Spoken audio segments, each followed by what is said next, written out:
We have Mayor Fitzgerald here. Mayor, you have a 5-minute opportunity to open up with the major focus of your remarks about how you plan to work with the municipalities and how you will challenge each. Welcome. Thank you. Is my microphone on?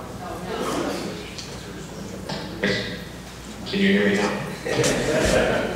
Thank you, first of all, Senator Herb Turner, for moderating this. And I heard some of my opponents miss me, so I'm glad to see them. I'm glad they missed me.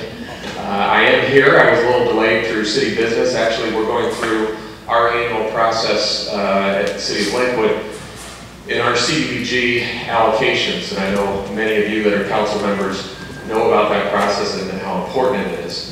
There's, of course, a 50,000 population cutoff for those cities that are above 50,000 get a direct allocation from the federal government. So we get a direct block grant, and we then have a citizens committee that we use to help make those decisions.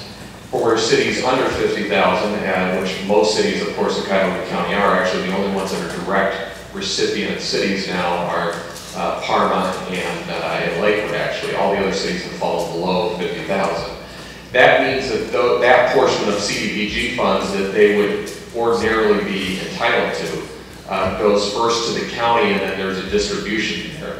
And I bring that up only because I'm going to focus exclusively in my opening remarks about local government, because it's been a passion of mine. It's something I'm very familiar with. I've been an elected local official for 12 years, 9 as a council person, 3 as a mayor. But even prior to that, going back to 1990 really is when I started serving in my own community on various local boards and commissions, everything from a charter review commission to a zoning board to a recycling committee, and the list goes on and on, as well as a number of ad hoc committees. I believe in local government. It's the government that's closest to the people. There are no barriers really between citizens and their local council representatives and their local mayors, where there shouldn't be anyway.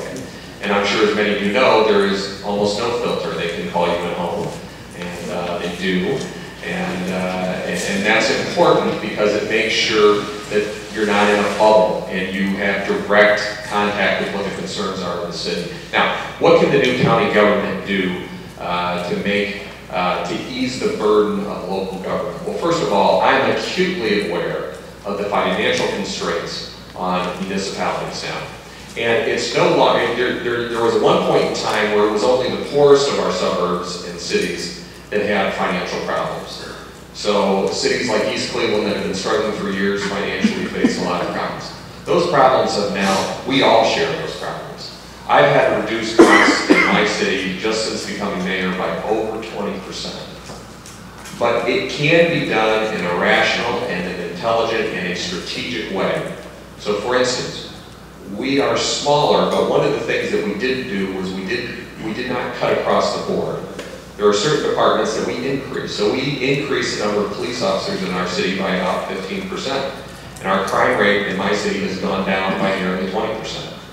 We increased the amount of money we spent on technology because we knew that would increase worker productivity. We increased the amount of money we spent on economic development because we knew we had to grow our tax base.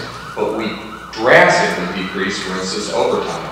We drastically consolidated the number of vehicles we have for the city because that has all kinds of positive budgetary ripple effects. We decreased particularly the number of administrative assistants and support personnel because we tried to integrate technology more in the workplace. So how does the county help with that? How can a county government help with that?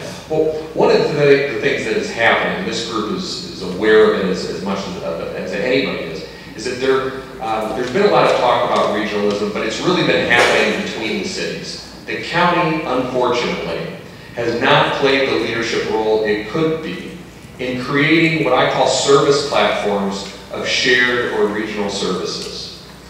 Here's a perfect example of what I'm talking about. Many, many years ago, the County Board of Health ended up expanding its duties so that instead of a city having their own health department, they would be able to contract with the county. And at one time you had dozens of local health departments, but now those services are done more professionally, and they're done at a lower cost, and they're done through a county service platform. What I want to do if I'm successful in being county executive is I want to provide multiple service platforms as a step towards regionalism. So we're not just talking about the ultimate ideal, but we're giving cities practical options in IT, healthcare, and there's a lot of other options. And that's going to be the way that I think county government can truly help local government do what it does best. Thank you. Thank you.